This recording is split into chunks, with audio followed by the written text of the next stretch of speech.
દાદરાનગર હવેલીના સેલવાસમાં એક એવી ભયાનક દુર્ઘટના ઘટી છે જેણે સમગ્ર વિસ્તારને હચમચાવી દીધો છે। સામરવર્ણી વિસ્તારમાં આવેલા એક ગેસના ગોડાઉનમાં પ્રચંડ વિસ્ફોટ થતા 4 શ્રમિકોના કરુણ મોત નીપજ્યા છે।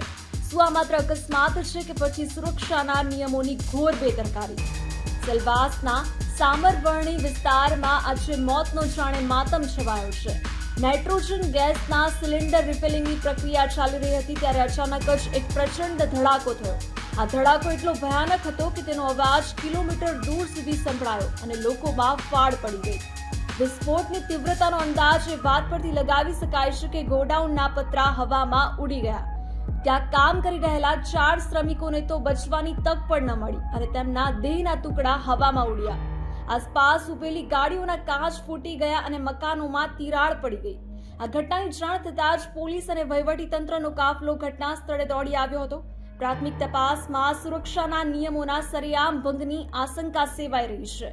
સૌથી ચોંકાવનારી વિગત તો એ છે કે આ જોખમી ગોડાઉન એક સ્કૂલની માત્ર 30 મિનિટના અંતરે જ આવેલું હતું। જો આ બ્લાસ્ટ ચાલુ સ્કૂલે થયો હોય તો કેટલી મોટી જાનહાનિ થઈ હોત તેની તો કલ્પના જ ધ્રુજાવી દે તેવી છે।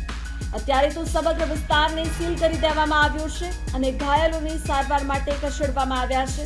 પણ સવાલ એ થાય છે કે રહેણાંક વિસ્તારની આટલી નજીક આવા જોખમી એકમોને મંજૂરી કોણે આપી?